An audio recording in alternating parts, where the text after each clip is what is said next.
माता की।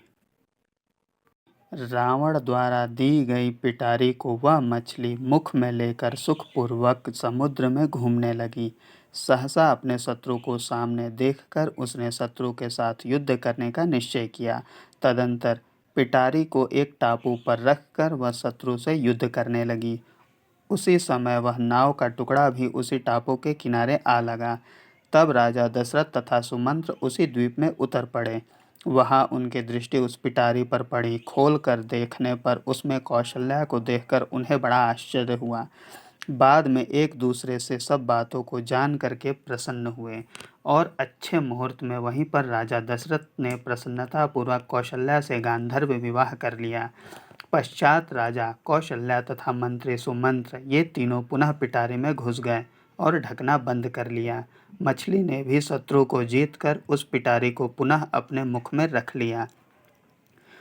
उधर लंका में रावण सुखपूर्वक सभा के बीच में बैठा और ब्रह्मा जी को बुलाकर हंसते हुए बोला, हे ब्राह्मण, मैंने आपके वचन को भी झूठा कर डाला। दशरथ को जल में डुबो कर कौशल्या को छुपा दिया।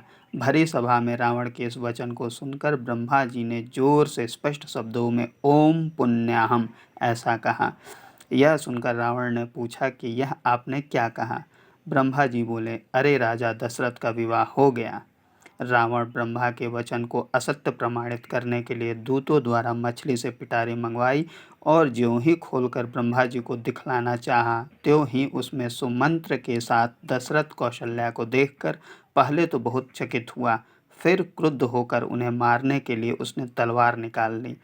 तब ब्रह्मा जी ने रावण को रोककर कहा, अरे दशवंदन, यह क्या करता है? इस समय ऐसा साहस मत कर। देख, तूने केवल कौशल्या को ही इसमें रखा था, किंतु ये 1 से 3 हो गए। वैसे ही इन तीनों से करोड़ों हो जाएंगे। राम भी आज ही जन्म ले लेंगे और तू मारा जाएगा।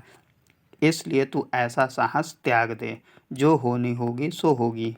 अभी तो कुछ मत कर और इन तीनों को दूत द्वारा इनके स्थान को भिजवाकर सुखी हो। मेरी बात कभी झूठ न होगी। इसे सुनकर रावण कुछ डर गया और ब्रह्मा जी की बात को सच्ची मानकर वह पिटारी अपने दूतों द्वारा शीघ्र ही अयोध्या भेज दी। कृपया मेरे चैनल को सब्सक्राइब करें। जय माता की।